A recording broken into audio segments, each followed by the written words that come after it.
Hey, what's up gamers? This is Bradley Overrated, and today I am going to review the game Ori and the Blind Forest in honor of Ori and the Will of the Wisp that's coming out very shortly. I can't wait, I'm super excited, but first I wanted to talk about this game, so without further ado now, let's jump into it.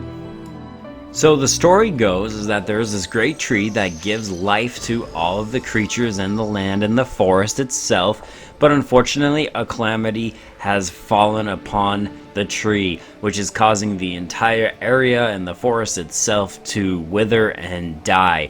Ori ends up during a storm getting separated, and a creature by the name of Naru ends up finding him, and eventually Ori has to leave his home and Naru because the plague essentially that has swept across the land has fallen on his home, and he must now try to save the forest. It's a pretty straightforward, story, but it's told so well, and it's such a good story, and it has some legitimate awesome plot twists that I didn't see coming.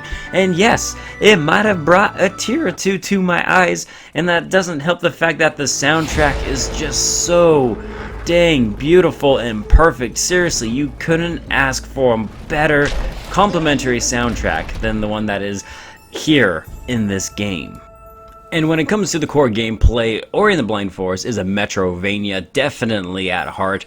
You will get heavy platforming, heavy backtracking, and heavy collectibles, but it is all just so much fun. Every single collectible you find in this game is meaningful. You will get skill points that you can use to level up your ability tree. There will be life force fragments that you can find. Map fragments that you can find as well will help you teleport throughout all of the areas.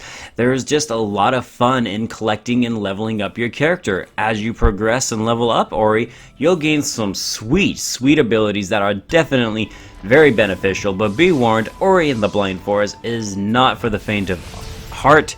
It is definitely a challenging Metroidvania, and expect to die often.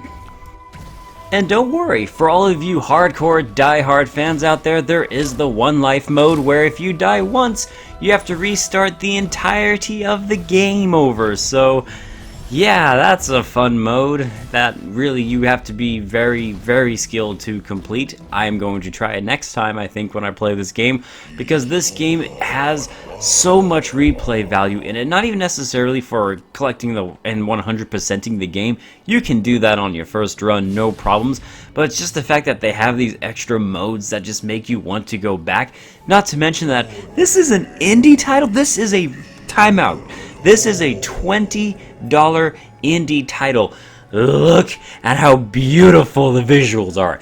This is one of the most gorgeous art styles I have ever seen in any game ever. It is so beautiful with that stupid, ridiculously beautiful soundtrack to go along with it, and the gameplay, the mechanics are tight and they're precise. You feel like you're in control. When you make a mistake, it truly feels like it's your own mistake.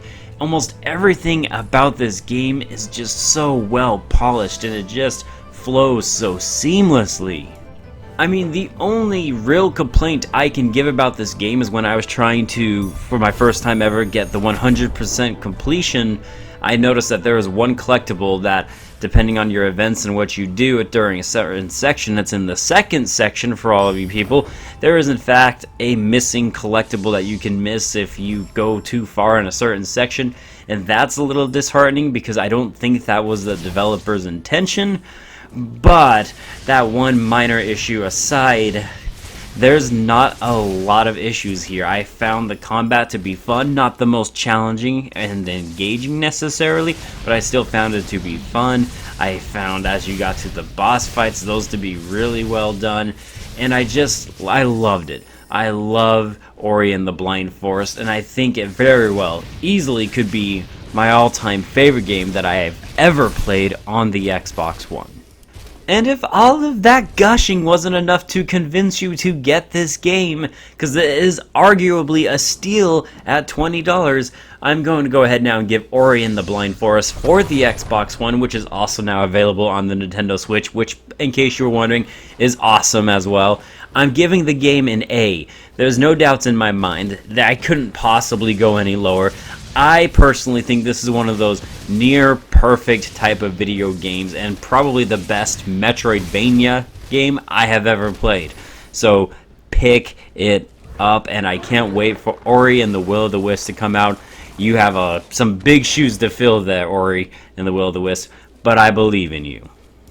And that, my friends, concludes this casual review. Guys, thank you so much for taking the time to watch this video. I would love to know what you thought about this game. Did you love it? Maybe you hated it. Let me know down in the comments below, and I will see you guys on the next Overrated video. I am Bradley Overrated, out like a trout, and have a good one.